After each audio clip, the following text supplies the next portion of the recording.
Assalamualaikum warahmatullahi wabarakatuh.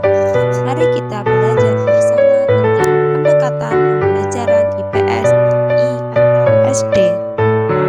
Sebelumnya, perkenalkan, namaku Nela Aulia Sarida dengan NIM 1262052012103 dari kelas PGMI 5E dengan dosen pengampu Maftuhah MPD. Langsung saja pengertian pendekatan pembelajaran. Pendekatan pembelajaran merupakan titik tolak atau sudut pandang kita terhadap proses pembelajaran yang merujuk pada pandangan tentang terjadinya suatu proses yang sifatnya masih sangat umum, di dalamnya mewadahi, menginspirasi, memuatkan, dan memateri metode pembelajaran dengan cakupan teoritis tertentu atau landasan sikap dan persepsi guru tentang bagaimana kegiatan pembelajaran akan dilaksanakan. Lalu, pendekatan dalam pembelajaran IPS merujuk pada prinsip pembelajaran IPS, bahwa pendekatan pembelajaran IPS baiknya menggunakan pendekatan yang bersifat CBSA, cara belajar siswa aktif, dan PAIGEM atau pembelajaran afektif, interaktif, kreatif, efektif, dan menyenangkan. Pendekatan-pendekatan pembelajaran IPS yang lainnya diantaranya sebagai berikut. Yang pertama yaitu pendekatan lingkungan. Dalam pendekatan lingkungan, IPS sebagai mata pelajaran yang membelajarkan peserta didik untuk bermasyarakat perlu memperhatikan lingkungan sebagai topik kajian bagi lingkungan sosial, budaya, maupun lingkungan fisik. Pendekatan ini bisa diawali dari lingkungan peserta didik yang paling dekat, yaitu keluarga, untuk menanamkan nilai moral dan aktivitas bermasyarakat. Yang kedua, pendekatan konsep. Pendekatan konsep menekankan bahwa pemahaman konsep sangat mempengaruhi perilaku peserta didik. Konsep tentang keadilan, kesejahteraan, demokrasi, kerjasama, tanggung jawab merupakan konsep-konsep yang harus dipahami peserta didik, bukan sekedar diketahui atau dihafalkan. Pemahaman ini akan membimbing peserta didik untuk bisa menghayati yang pada akhirnya mampu mengamalkan dalam perilaku sehari-hari.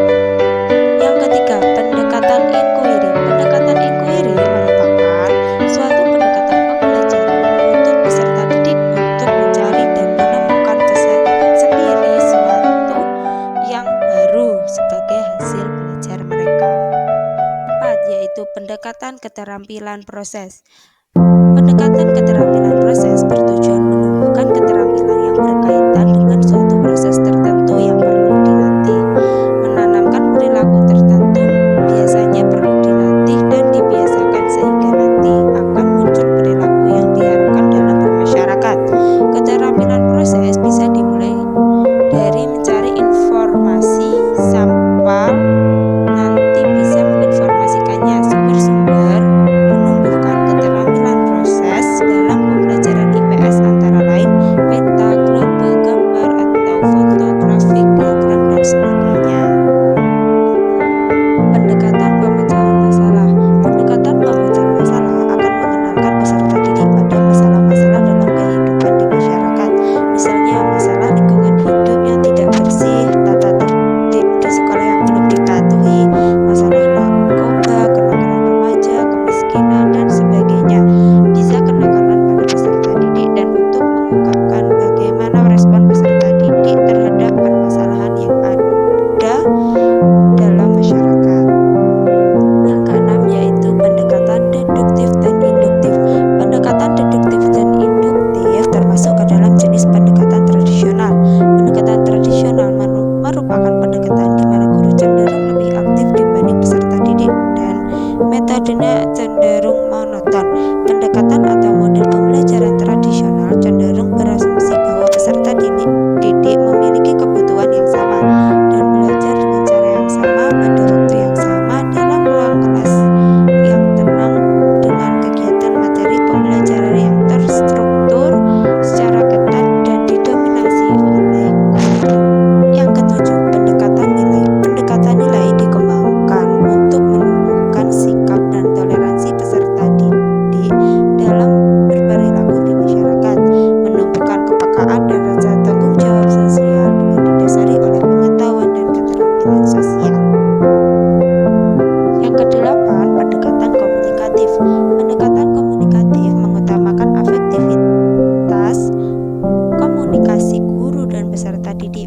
pendekatan ini memperhatikan tingkat kematangan kognitif peserta didik dan sekuensial materi, atau istilah bahasa yang digunakan guru adalah bahasa yang tepat dimengerti dan dipahami oleh peserta didik. Yang kesembilan, pendekatan kesejahteraan. Pendekatan kesejahteraan mengungkapkan peristiwa masa lalu yang bisa dijadikan contoh, baik maupun tidak baik, bagi peserta didik, sehingga peserta didik bisa mengambil makna dan hikmahnya dari peristiwa masa lalu tersebut. Yang ke-10, pendekatan tematik. Anak sekolah dasar, terutama pada tingkat rendah, memerlukan fasilitas belajar tidak dalam bentuk mata pelajaran yang terpisah-pisah, melainkan dalam tema yang merupakan integrasi materi dari semua mata pelajaran. Pendekatan tematik dikembangkan untuk memberi wawasan peserta didik yang komprehensif terhadap tema yang ditampilkan. Yang ke-11, pendekatan CTL atau Contextual Teacher and Learning. Pelajaran ini merupakan suatu model pembelajaran yang intinya membantu guru untuk mengkaitkan materi pelajaran dengan kehidupan nyata dan memotivasi peserta didik mengaitkan antara pengetahuan yang dipelajari dan penerapannya dalam kehidupan mereka. Yang ke-12 yaitu pendekatan berbasis proyek. Pendekatan ini merupakan di mana peserta didik dalam proses belajar memecahkan suatu permasalahan menggunakan prosedur yang membutuhkan kemandirian dan suasana kerjasama tim yang salin. Yang ke-13 yaitu pendekatan quantum teaching.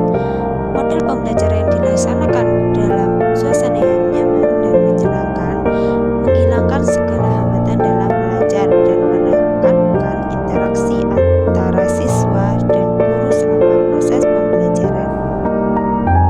Yang ke-14, pendekatan ITM atau ilmu teknologi masyarakat. Mengintegrasikan totalitas tubuh dan pikiran dalam proses pembelajaran.